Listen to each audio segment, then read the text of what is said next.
Morning, everyone, and welcome to the Good Morning Education Show. Good morning, good morning, good morning, and welcome to the Good Morning Education Show. My name is Rotimi Aita. Such a pleasure to be here this morning with you. We are streaming from Lagos, Nigeria, to West Africa, to Africa, and to the entire world on the show. Welcome, welcome, welcome. Such a pleasure to be here today. We're going to be having a fantastic time this morning and we're going to learn together, we're going to share together, we're going to grow together on the Good Morning Education Show. It's such always a pleasure. In fact, what we normally say is that it's always a great morning on the Good Morning Education Show. And today we will be having an engaging session, an interesting session that is patterned after a topic that I believe that we might need to pay attention to to be able to address some of the things that might promote and develop us as a people, develop us as professionals, and develop us as an entity. We'll be giving you opportunity to make contributions, so please do not hesitate to make contributions. And if you have questions on the subject matter of the day, we also want to encourage you to ask your questions. We will be able to take the questions as we go along.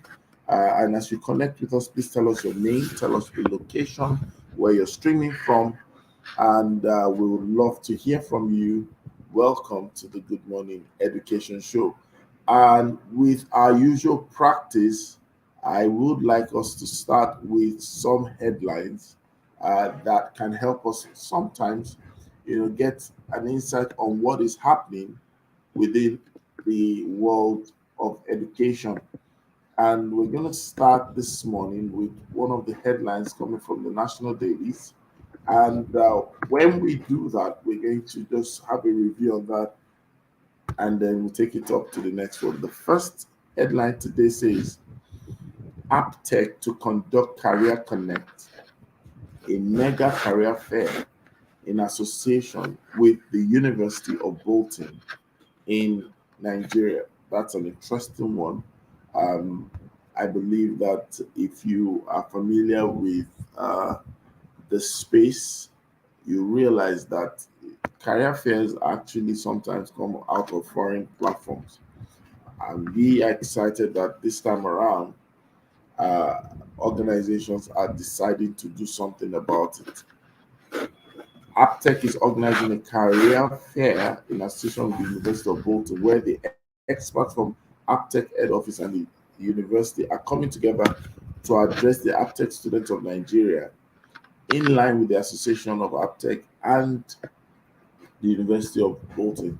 This will give opportunities and showcasing, opportunities to study abroad, the degree pathway, the credit transfer facility, and all the likes. And then I know that there will be draws during this event, and it's possible that we'll have two students getting to win scholarship of up to 60% on their tuition fee for their international degree. I believe this is Tech Career Connect, and it's going to take place between the 18th of July, which was yesterday, to the 22nd of July in Lagos and Abuja. And I think that this is something that people should try to take advantage of. It's not every time we get to see that people, are there and all that, but let's take advantage of that, right? And so we're going to move to the next headline and also take a look at what is also still happening around the news on education and of course around the world of education. This time around, let's take a bit of a travel or a trip to Katsina. And the next headline is talking about Katsina, and we have Guardian featuring a headline from there. That's 900,000. Katsina now has 2.2 million children in primary school. So from 900,000 to 2.2 million. Um, well, if we get to read more about the headlines, there is a tendency for you to now understand the ratio analysis where we're talking about, is this saying that there is now a bit of an increase, uh, not just in the number as regards to population, a decrease in the number of out of school children in that particular state. So we need more analysis to be able to identify which is which. But well, if we're getting more into the net of education, I think that we should see this as a good reality. I'd like to welcome Dr. Rhoda Odigbo of Africa. Good morning, Rhoda. Africa. Good morning. Good morning. It's a And we great have a special feature today on the show. We have Light Chime joining us on the Good Morning Education Show today. good morning, Light. Morning. Light, give us a smile. We smile on the show, yeah. So bell of blessing to everyone who's connecting with us for the first time. So Rhoda, there's a headline I'd like you to see. It says from 900,000, Katsina now has 2.2 million children in primary school. Yeah, I think there should be progress anyway. So I think it's a good headline. And if you think about our struggles with out of school children and the intentions that various governments, state governments who are started with responsibility for basic education are beginning to engage in, it's helpful and hopeful to see that this data has come through. I always like it when we see the numbers. Sometimes these headlines don't share enough, so we need to do a little more by ourselves to just find out what this means. So 900,000 in 2005, 7 years on, 2.2 million. That's an increment of about 1.3 million children. And if we think about it from data perspective, what was the population of the children in the country at 7 years ago? Is this what kind of progression is it? You can begin to ask all those statistical questions, but I think it is still good news to know that there is some, if we can get the proper analysis, is this really an increment? Because you have to think about it from the demography, is it year on year analysis? What sort of growth has that actually been? But whatever the case is, this is good news. We need to continue the fight, really, the rescue operations, really, to get more children into school.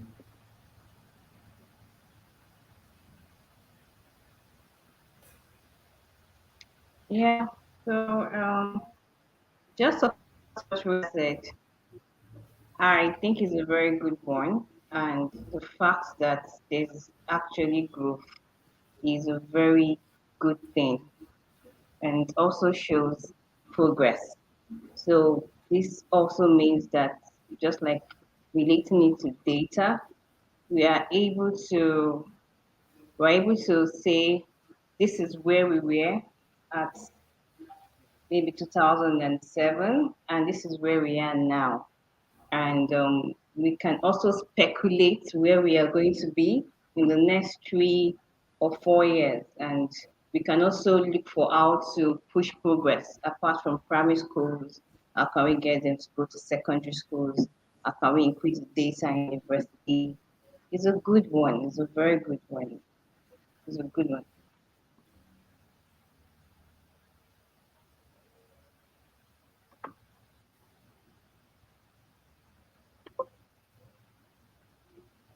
I can't seem to hear Rotimi. I don't know why. Okay, Can you hear me? okay, sorry about that. Can you hear me now? Okay. Yes. Yes. All right, Yeah, sorry about yeah, that. you know. So still on Guardian, we have another headline: revisiting boarding system to attain all-round student development. This is something that also is gaining ground. What are your takes on that? I mean, Rotimi, you and I have often talked about this. I think this is a concern. It's a national concern. And to be honest, yes, there's some of the news, some of the I think the anecdotes that were in this headline um, share examples of what has been publicly known to be, in some ways, a review of how school operations with respect to child safeguarding, protection, the need for mental health care, and counseling and guidance and pastoral care, just the universe of pastoral care. And whether we like it or not, it is a set of anecdotes or snapshot of what we really now need to be looking into. I do think that, as we have often talked about with me, that we need to have experts who understand what it means to run a boarding school system. We need to sort of like Uberize the boarding, revisiting this boarding while we're revisiting the boarding system. I think that there is opportunity in there for people to have regional location specific boarding facilities and offer it widely to schools so that the idea around boarding doesn't always live with schools, because it's a separate thing to have children cared for outside of their homes. And so if you can look at it as a unit in itself, of sort of like an arm that needs another layer of expertise and another layer of strategy. Yeah, I think that's what we need to start looking into. Look at all round development of students. It's not just in the academic or core teaching and learning. So lots and lots to be done there. Absolutely, I agree with you, and it will require a big, bold move. There are many things that we know they are possible, but if people don't step into that consciousness, it might not be something. And honestly, that's the future. That's the future, because a boarding system is not just a warehouse where people sleep and Yeah. wake up and go back to school so that they don't need to go through traffic, or maybe their parents are a bit busy. It's much more than that. Light is giving, Absolutely. light is laughing. But it's the truth. Yes, It's, we all have that boarding experience. But we know. In listen, fact, fact is, I think, just like what Mr. Rotimi said, hmm, it's going to be a very big work, because the burden that we do now is really different from the burden that we actually know then. And there has to be like a strategy, just like what Buddha said, there has to just be something that works. So, and looking at the fact that we're trying to attain all round students, just to be a student like leave, so they just to be a lot of right now. It's a good one, it's a good move, and I just hope they also the game to really do it right this time around. yeah, thank you very much. While you're speaking, Olusola Lumide joined us. Good morning, sir. Welcome to the show. Good morning, Rotimi. Good morning, Rhoda. Happy new month. I'm Yes. It's a Rhoda. new Happy one. new month to Rhoda. Yes. Nice seeing your face once again. Yes. And Thank you. our other It's been a analysts, while. yes, I'm trying to pick that face. Yes. Good morning. Light. Like, Nice to be. Oh, light. Great. Yes. Thank you very much. Good morning. Good morning. Good morning. And I'm going to shoot the next headline to you, you're Olusola. welcome. ASU strike enters 6 months as Nigerian government declares no agreement. Yeah. Well, Yes, please clear that throat. You are in the Rotimi, system. I hope you are not trying to set me up. Well, happy, and do you know the beautiful thing is that my institution didn't join the strike, so we are working. Yeah. And Oh, I have been privileged to attend to few students who are caught in the web of this strike. It has only compounded their troubles. In fact, there is a particular student I was told even won a fully funded master scholarship with Erasmus Mundus, hoping that he will finish before August. But here we are, August is knocking at the door. It's here to write the last semester exam. The loss is unquantifiable. And do you know the painful aspect for me is this? I'm not saying the lecturers are wrong, but guess what? The day they resume, they will collect all their salary for the job they never did. Now, if government will end up paying them for this month, imagine the loss. Why don't we agree in time and minimize the losses? Any day, any time, they eventually agreed, all the salary areas will be paid. I think government is becoming penny wise and pound foolish. This matter can be sorted out. Really, I wouldn't really blame them, because go to our institutions, especially the public one, and see the level of infrastructural decay. And at times, it shocks you. Lecturers have their own problem. More than 50% of lecturers have interfaced with. You discover, say, sorry, are they not paying you salary? If you see the way they run after money, you'll be shocked. Somebody is having out of campus allowance of 35,000, it will almost kill your phone. And you are wondering, sir, if you are not sent on errand outside the campus, are you not having salary? The way they behave towards money, you know something fundamentally wrong with them. So coming back to ASUU strike, I wish they come to terms. See, these students' life have been ruined. I had a personal experience some years back. I sent my transcript to the UK, and I received a mail that my transcript one is missing, because Rotimi, you know now. By the time we enter school in 2001, and by 2004 we are not done.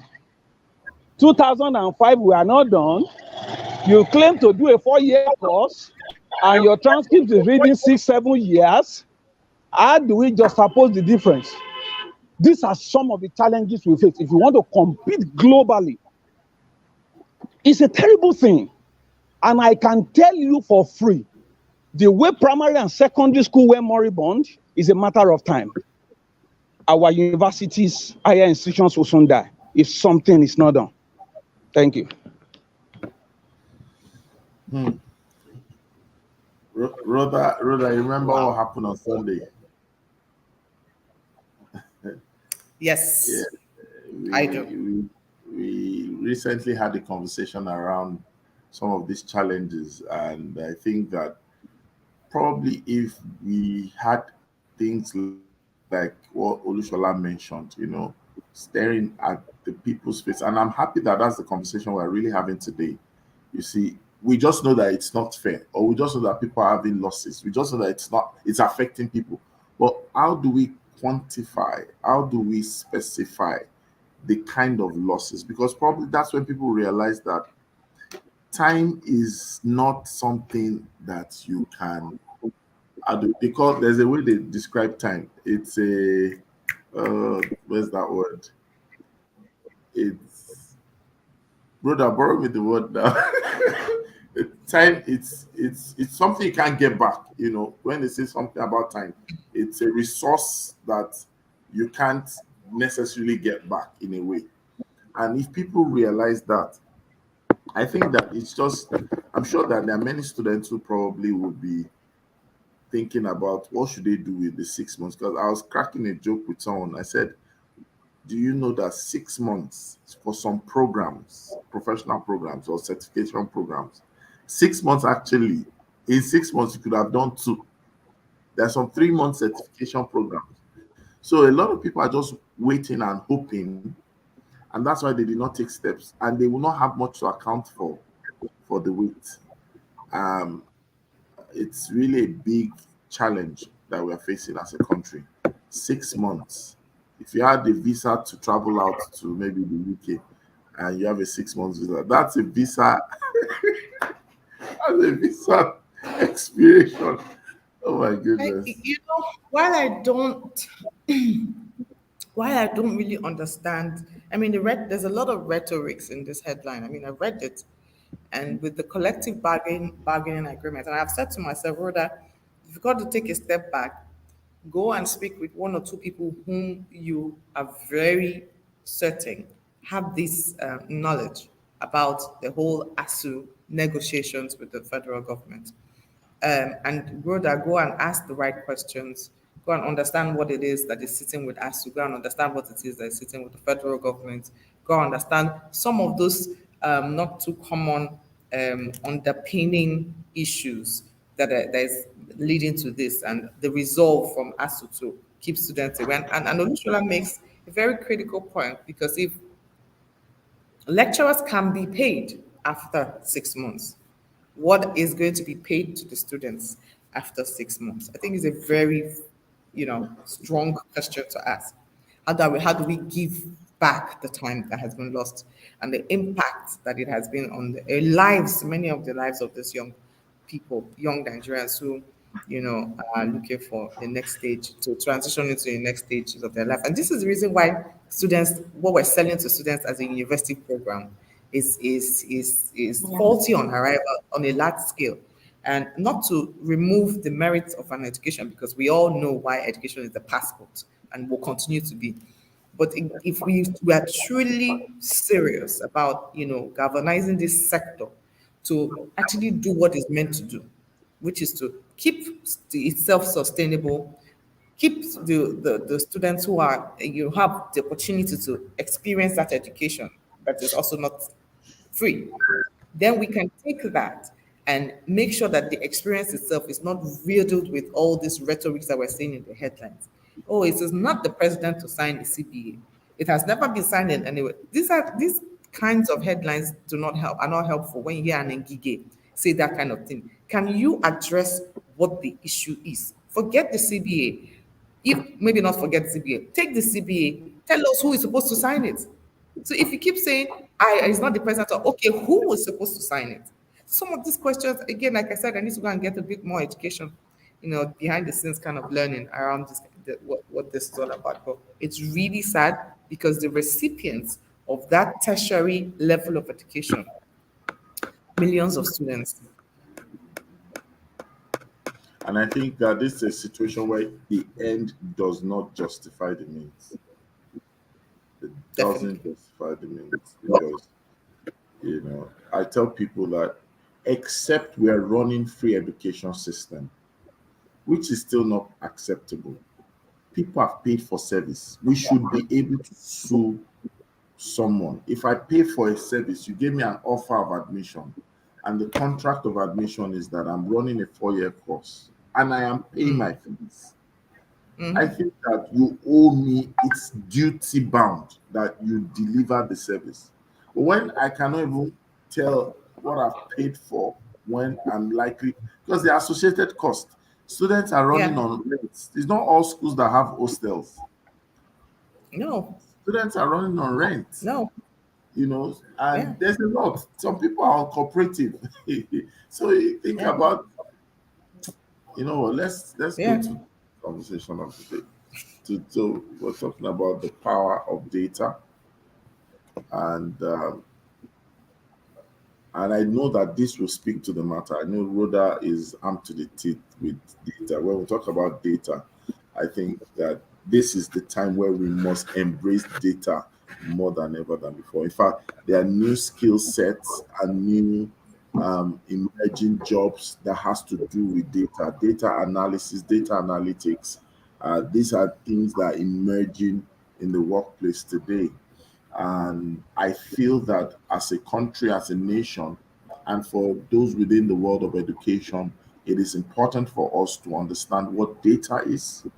It is important for us to understand how we should, treat data, especially for national development or for transforming our sphere from tier to tier. If you don't mind, let me start with Rhoda. What would, in your own words, in your own way, what would you refer to, or what would you call data for the purpose of someone listening to us this morning? What is data? So I think, in my words, data is information that allows us to use numbers and facts. Well, use numbers to derive facts that characterize our existence. And maybe those are big words too, and maybe shrouded in need to be unpacked. But I think data is just all of us looking for ways to measure our productiveness or our productivity, sorry, our to measure our productivity, to measure our timings or timelines, to measure our experiences, to and using that set of data to actually tell how well we're doing. I think data really is just using numbers to tell how well we're doing or how unwell we're doing. um, and everything we do should live in really trying to understand where we are. Where are we? Where are we going? And what are the things that we need to do to get us to where we are going? And if we're trying to find out where we are, then data is the only way to find out, because we're going to be asking questions. We're going to be collecting the surveys and feedback that inform where we are. And so, if we then know where we are, we can now say, here are the lots of things that tell us where we are. And here are the things that we found out as are the issues of that plaguing us where we are, and where we need to get to is XYZ.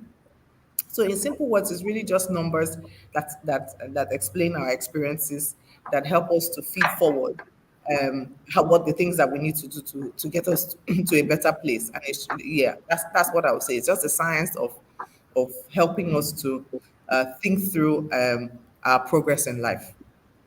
Thank you so much. And it's good to also add to that definition that data it's not just numbers, it's raw well, let's say raw facts, I believe some people are not so driven by numbers, but numbers are very important and numbers don't lie.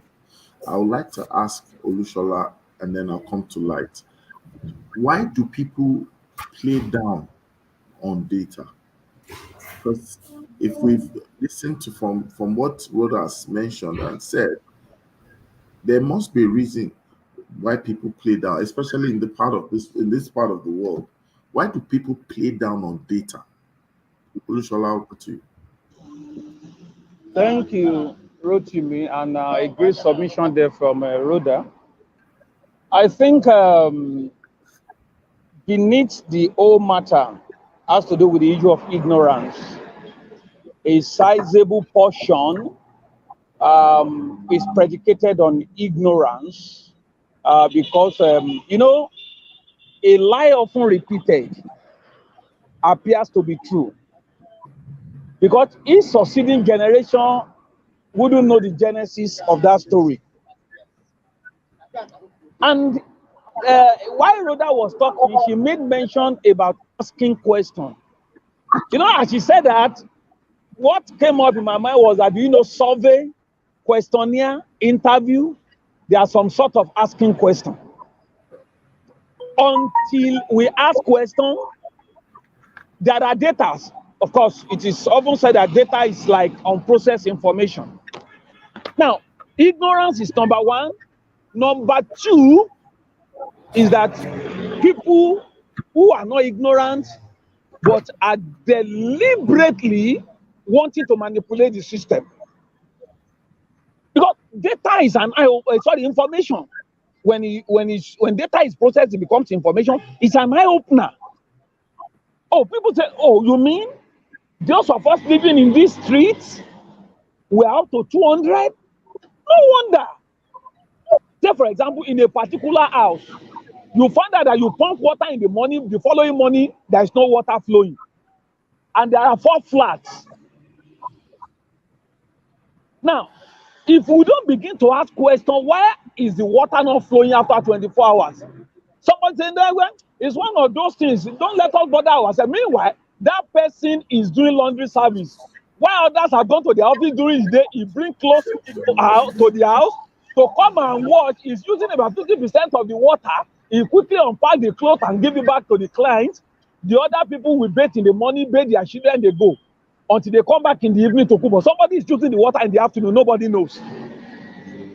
If you don't ask questions, see, they don't want us or they play down on data because they want to manipulate the rest of us, either in an organization, either in a family, either in a country.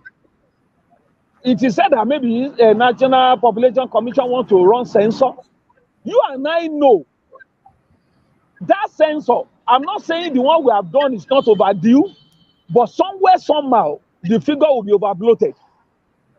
Even with that, before we even conduct the census, some people are thinking ahead of how to manipulate the system. So ignorance is number one.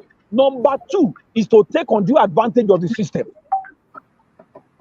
And until everybody wakes up to the reality of the day and say we need to ask questions, solution comes by asking the right question. When you ask the right question, you get responses, you get feedback, you now begin to pay attention to things you were not bothered about before now. So there are data that are so visible, some are not that visible. Say, for example, the law of demand and supply. You don't need to ask too many questions. By the time you see that people are migrating to a particular environment, automatically rent will go up. The landlord doesn't need to find out how many people party. Already they can see influx of people coming in. So some are visible, but some are not visible. If it is not ignorance, then somebody is manipulating the system, or in line with manipulation, somebody is feeding fat on the ignorance of the majority. And if I thought they try to take data, they also manipulate it. And when, you know, one thing figure does, it speaks. Figure speaks. For some, they are blind. For those who are not blind, they cannot interpret. And once you cannot interpret, you cannot make a valid decision. You know, about a year ago, I entered into the bank. I was talking to the banker. The lady looked and said, "Hello, sir. Even fixed deposit is 1%. I said, "You mean to fix my money is 1%? If I'm selling pure water, I will make more than 1% in a year." I tell people, going to save your money in the bank is a waste. Interest rate is not commensurate to inflation rate. I am aware, I am armed with that thing. But a lot of people say, I want to go to fixed deposit, 1% in 365 days, and I can sell vegetable and pure water. I will make more than 1% in 1 month. It's a waste of going to keep my money there. But that people go to school does not mean they are informed. I hope you are aware. Absolutely. And information keep evolving, things keep happening, life keep changing. Somebody is talking about fixed deposit in the days of my forefather in 1970.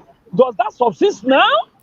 So it has to be on a rolling basis, a continuous basis. We must continue to ask different questions every time to be sure whether where we were standing is still a solid ground or it has become a sinking sand. Thank you very much. Rotimi, I could just quickly jump in there. Thank you so much, Olushola, because this is, I think what Olushola has done was to actually point out the uses of data in real life. Just look at the headlines we had today. One, and here's the reason why data should always inform everything we do. Whilst data are not people, because like he says, not everything can necessarily be captured in data. Those of us in the research often find that we're in these days looking for quantitative ways to quantitative measures for qualitative research, right? Which is fine. So that's why the different forms of data, whether they're a survey form or focus group form, you will not always be representative. Any data you get, data set you get, at the top of it, there will be a disclaimer, something we call delimitations. There will be a disclaimer.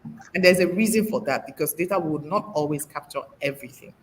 So, but the important thing that data does is tell you the kinds of problems you have, or the kinds of successes you have, or the kind of growth patterns that you can work on. Today's headline for us told us at 700 of 1,000 teachers failed a primary six English, mathematics, and essay in a particular state in Nigeria that was trained by UNICEF and the state. Of the 300 that succeeded in that test, 249 made it past the interview because post the test was the interview. Now, here's that's a data point for you. What would you do without data point? You will start trying to unpack it, right? And listen to the voices that came out from the data because it's important to hear the voices. And you hear things like the teachers were protesting and saying that they were promised that they would be given the job. Now, here is another data point in that same data set, which shows you the background, is that those teachers came in. The criteria for you to be part of the training is that you have at least an NCE, which is a national certificate in education, meaning that for you to have an NCE, you went through secondary school and completed secondary school. This is what data does to you because it helps you to unpack and say, where did we get it wrong? If 700 out of 1,000, we're talking about over 70% of teachers, of a small set of teachers, which are a representative sample, fails a primary six test for mathematics and English, but are graduates of an NCE project program, which means that they completed secondary school, assumed to have completed secondary school before joining before getting the certification in the NCE. And those same set of people haven't trained in partnership with the development agency, didn't make it through. Now, all of these things I'm saying are data. That's what it is. It's telling you something that actually happened. And with that is powerful information because then it talks about a lot of things that you need to solve for. It now also tells you what the root problems are. Some of the things that you may outline there is, how did they graduate?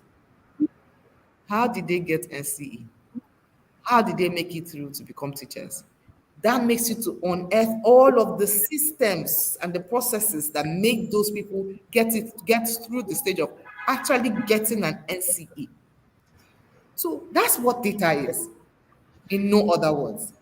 It helps you to speak to what you need to do and to know the problems that you have. Because what that information tells us that we're in a deep problem. Data is a revealer. Thank you so much. And, still talking about what happened over the weekend, you realize I asked a question where we had a forum of experts and we were actually navigating through the challenges. And I'm bringing this to light. We keep talking about several problems. We keep talking about challenges. We keep talking about so many things. And I would like to hear your thoughts on the issue of data exchange, the place and the power of data exchange. Because if you listen to Rhoda and then, back up to what Olushola also mentioned, I think that we don't have a lot of data exchange happening in the space, education space across the value chain. What's your take on that? How much of that happens? What's the place and the power of data exchange? Over to you. Okay, so just when you talk about data exchange and how effective it is in the education space, we need to also come to point of what about interpretation of data firsthand. A lot of people cannot even interpret the data that they have gotten. And I'm just looking at this from the educator's point of view as working in a school. So for example, I'm teaching a class and maybe year 3 class, and my students are moving to year 4. So at a particular point in time, because most schools, what we do is there's a transition process whereby you're able to give information of these students to the new teacher so that the new teacher is able to understand the kind of students that he or she has in her class to be able to work effectively with those students. But now, what about if that new teacher is not able to interpret the data or the information you've given him or her? So you can see that there will be lapses at that point, whereby, for example, a child needs to be put maybe even the front maybe a child needs to be tested in multi-choice, or a child needs a special reinforcement. So if the teacher does not understand the information that the former teacher has given her or him, is not able to use that data well, and in the long run may affect this child. And even when the child is going to the other class, you'll not be able to give the right information. So I think before data exchange can be effective, we have to look at the point of interpretation first. So how many of us can actually interpret this data? How many of us can actually look at this data and interpret it? And that is why even in the education industry now, we are looking at different softwares coming up, like in the edutech world. A lot of these apps, a lot of these software have started integrating data. So you can see that the data is effective. For example, we're launching, I was looking at a new app recently and I was like, wow, you can see how much data, you can see how much the app has gone so far to be able to diagnose every child on that app. So when you register a child, as you keep on going, you are able to see where that child is at. They even give a task for beginner stage. So if that child is able to go through that task, they put an information telling you that, okay, this is on stage, this is what he can do, this is what he cannot do. And if the child to go to the next stage, they also diagnose. So at the end of the day, when you're trying to maybe the midterm test and the rest, using that app, you're able to know where each child is, where does you're able to understand each stage that the child is.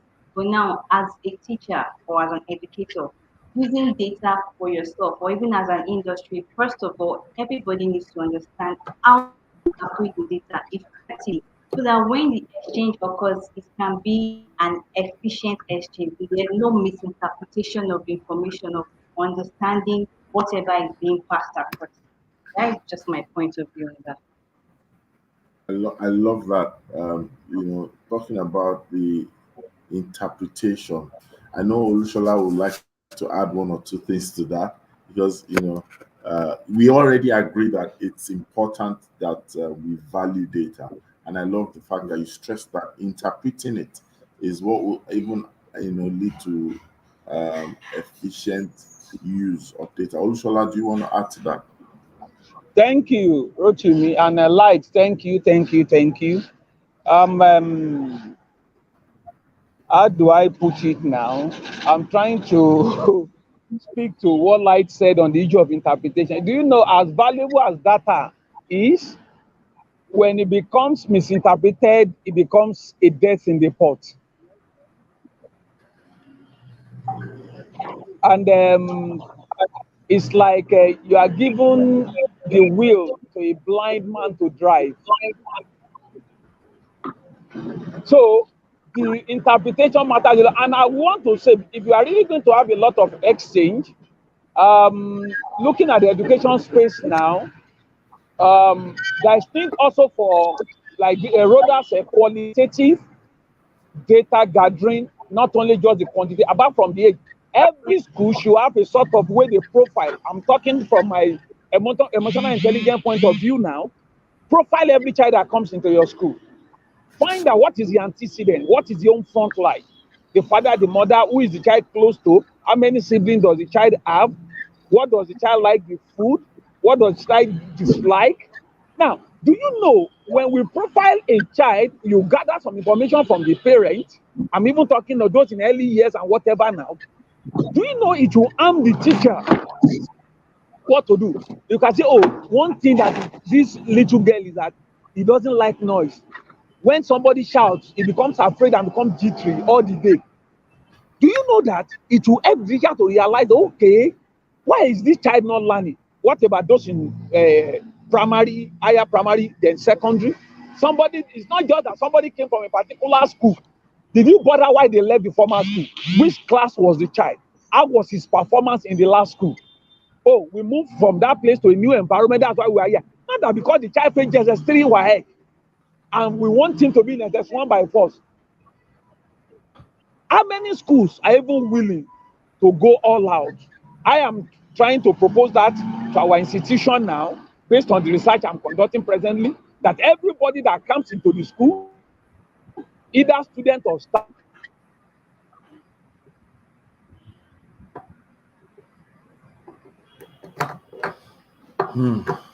I think the network is affected there. must be profiled, and their data should be with the. Can you hear Olushola? I can't hear him. So can you hear me now? Okay, Yes, I you're can hear you now. Uh-huh. It was great. So they are proposing that to the university, that let's profile everybody that comes in. Yes, I know some people may hide their whatever, but there are tests online people can take. It's a sort of survey. We now know the intervention to bring to bear. If data will ever be exchanged, the people exchanging data must be knowledgeable. We don't yoke an ass with a bull. If teachers cannot interpret data, even if you try to give them, what can they do? It's like an instrument or a gun or a cutlass in the hand of a cripple. He cannot use it. And if the person trying to give you data too doesn't know what data is meant for, cannot analyze or interpret properly, it gives you a wrong information. I had a very nasty experience some years ago, and I learned my lesson. I was handling the investment, and the investment, there was a particular money running to tens of millions that we invested. I collected the investment certificate. I kept it somewhere. I didn't know where I kept it. Unfortunately, I didn't update my investment schedule. Rotimi, that thing almost caused disaster. Because my superior just spoke to the vice chancellor and said there was no investment like that. And the VC said, no, I am aware there is an investment of this so million. The man acted on the information I gave him. Number one, integrity was at stake. Are we trying to play smart on the system? Meanwhile, we were not. Only that I was negligent of my duty. And I did exchange information, but the wrong information was exchanged. That ordinarily would have cost me my job. My superior was so sad that if not that the Oga at the top knew that this man is not a rogue, how can we say we invested tens of millions and you are saying we didn't invest it? So if we give wrong information in the name of exchanging data, Rotimi, it will be better we don't have data, because that would have been worse. We'll begin to run. Unfortunately, we are running with the wrong information. And do you know one thing? It's not everybody who hear the first leg that will hear the second leg. Once people hear go, they just begin to run. By the time you are calling them back, say, no, it's not like that again. I beg. Some people are in the lagoon already. Thank you very much. Thank you. Why you're speaking? Okay.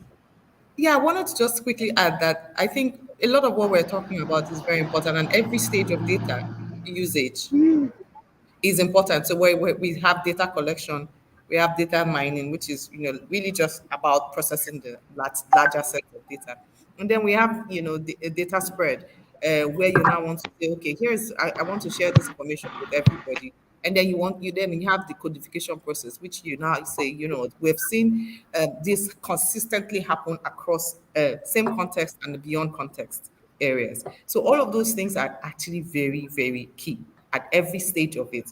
The point is that we're discussing the power of data, and we're trying to say to everyone, there is a need for us to even start the first stage, which is collection. From a national perspective, collection is an issue. We do have the Bureau of National, I think the National Bureau of Statistics and all of that, collecting all kinds of data. But what kind of data is the kind of data we want them to collect is the question. Are they collecting the kind of data that fits into our general well-being as a nation? Whether it's for gross national development as a plan or whatever, but there is data collection, there's data mining, there's data spread, and then there's codification of the process. And all of the we're still asking the basic question when with respect to education of data collection. We're asking it we're asking for teachers to be able to do it. We're asking heads of schools to be able to do it. We're asking various levels of governance to be able to do it. We're asking and then we're also looking for experts who are going to be able to help us codify the process to say, here's what's happening in Lagos State. What's consistent in Katsina, it's consistent in Adamawa, it's also consistent across Africa. And here is how we're thinking about it to be able to tell us, since we're hearing all of these things, what can we do with it? That's the power. I'll give you a quick anecdote. When I was during lockdown, I was one of those who were locked down in the US. And the first flight that was taking Nigerians out in the diaspora or wherever they found themselves locked down, the first set of flights that were going, the first one was going to Abuja. And I was pissed off that was what was happening because they didn't allow data to inform they didn't allow data to inform the decision to take the first flight to Abuja. Secondly, they didn't allow the data to inform how all of us were going to be taken care of. But of course, as you know, many times politics comes to play here. So they took all of the big officials who live in Abuja and they went there over the others. You guess what? The second time was going to happen. And they said it was going to Abuja. And I went into data collection and spread a Google sheet, just a simple Google sheet, to all of the people that were locked down in the same country that I was locked down in. And I asked them, simple question, one question, where is your final destination? 70% of us our destination was Lagos. Guess what I did? The Google form, of course, and there's the role that technology plays. So we don't have to do everything. We have to remember that. Behind the Google form, you have the interpretation of your data. So I took it, and you can take it in picture form. I took it, the picture form, and I tweeted at the minister, the foreign minister, the minister at the time. And I told him, data must inform all of these things. And 70% were consistently, collected that data over 3 days. For those 3 days, it was consistently showing that our fight, 60%, about 70% of us were headed to Lagos. So why was the choice of the second flight, going to Abuja again? Because of that data, I was able to challenge that decision. And guess what? It was changed. One person, on behalf of hundreds of people in one location locked down outside Nigeria. That is the power of data. And so sometimes you keep pushing these things enough because one thing that I'm worried about is how helpless many people feel. But you don't need to be that helpless, because even if no one takes a decision with that, whether you're a parent and somebody's telling you your child is not underperforming, and you have information to share how your child is performing in these significant areas in the academic progress, then you have the power to be able to make a case. And so we need to get to that point where we use data as what it is, that it is powerful and it can make a change. It can make a case towards making a change. Thank you very much. And I'd like to welcome Dr. Derinsola. Derinsola, good morning and welcome to the show. And I'm going to ask a question. Good morning. How are you doing? It's been a while. Yes, it's been a while. So I'm going to ask you this question and probably use the question to draw the curtains on the show today. And the question I would like to ask is this. So we're talking about the power of data, and we just talked a bit about data exchange. So I want us to now move a little bit into exchange of expertise, because that also is a major gap or is a major issue. We have limitation in exchanging expertise, and how does data help us to navigate that? So Dr. Derin will answer that. Thank you. Okay, I think I've actually never thought about data regards to expertise, but then I think the angle I'm going to come from is regards to when people say they are experts, and you ask, they should bring they should bring their bragging, right? Let me put it that way, or they should bring the data showing their expertise or whatever it is they've achieved and all that. And what I just see is that most people actually do not even keep track, right? They do not keep track of whatever it is they've done. And I used to be guilty of this in the past. because I just felt, oh, we've done it and we've moved on. But then I discovered that when you get to some certain level, or especially internationally, they don't. It's not about what you say. Like it's not about, oh, I'm an expert and you have it in your name. It's now about you showing them as in data to back up what you've done and everything like that. And I think that is where sometimes like let me say on the experts and the local scene who are true experts are limited. So you are unable to show your expertise. So because you lack data on what you've done, or you have not been keeping track of those things that you've done. And I think I didn't start doing that until like I think 2019. I started writing a brag sheet. I call it a brag sheet, right? And it's just to keep track of every single thing that probably I do in terms of projects, whatever, success and everything like that. So that way, when they are saying, oh, they are experts are somewhere, they are looking for experts somewhere, you should come and show what you've done. Like I don't have to go far.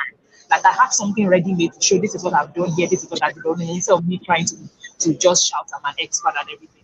And I think I think in the educational sector, add probably like a data system where, because sometimes you keep complaining, oh, when they are calling speakers for that show, they don't call experts, it's the mediocres. And I'm like, okay, where is your own information showing your expertise? Because it is only when people are able to see that this is what we've done, and everything, they can call you up and everything like that. So I think um, it's high time probably in the educational sector, people actually have, like, let me say, we have like a database, even if it's something as simple as a purple sheet, a database of, you know, things that would track simple as something like, oh, yes, okay, you have experience in this field, in guiding and counseling, number of children you work with, something that is easily accessible. So that if I wanted to probably organize a program in the educational sector, there is something, I don't have to be in your network to be able to access, something as in and say, oh, this is what the person has done in the educational sector.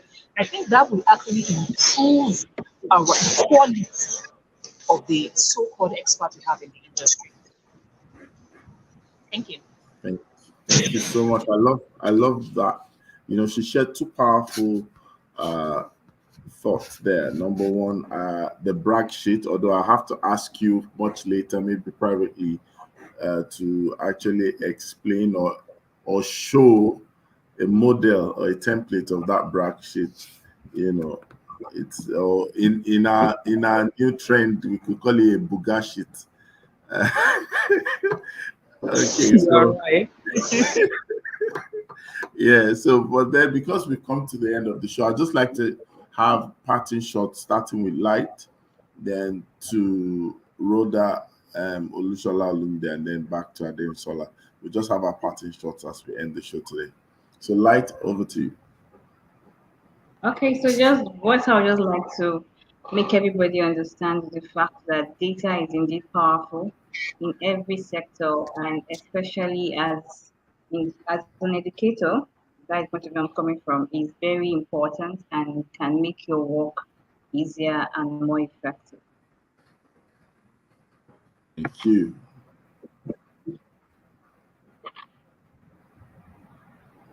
Rhoda? Yeah, I mean, just like I've been sharing, I'm like everything we live is actually rooted in everything we live for and stand for and can communicate, can live in the powerhouse of data, especially as it helps us to make informed, and the key word there is informed decisions. Even as those of us who have families, data also helps us to see what the patterns our children have.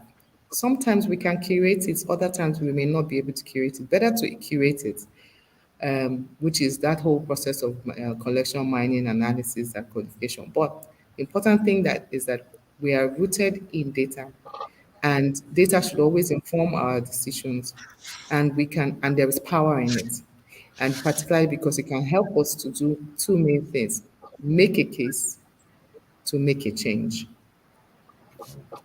Thank you so much. Olushola Olumide.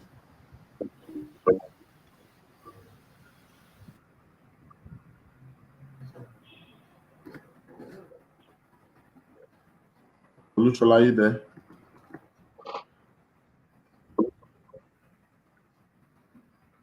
Okay, and then Sola. Okay, what I would like to say finally today is we should, as individuals, not just think about data as a waste of time. Because most often than not, we always feel like, oh, if I've done the job, why am I having to, say, as in, go back to it? And I used to eat data, but I always say, like, for the first 7 years of my, or 8 years of my business life, I shied away from data, and that is why my business did not scale.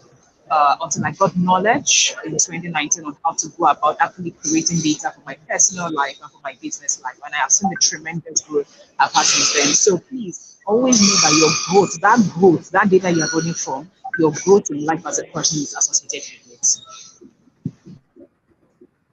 Thank you so much, Aderisola. You hit the nail on the head, and I don't know if Oluchola is still there, but if not, we'll need to end the show at this point. We've had a great time. I've learned a lot. I don't know about you. Um, it's very interesting to be able to know that data can trigger tremendous growth. And in the words of Rhoda, I like to say that it's time for us to understand that data is not just powerful, but it will enable us to make a case and equally make a change. We're ending the show today, and at the count of two, as usual, we will give not partition, our goodbye on the show. So Light is new, so we'll need to teach Light how we do it. I'm sure she knows Yes. how. Do you know how we do it? Okay, so Light, we say it's always a great morning on the Good Morning Education Show. That's how we end it. So can you say it first before we join? Say that. It's always a communication show. All right. So at the count of two, 1, 2, go, everyone. It's always a great morning on the Good morning education show. Bye, everyone. Bye.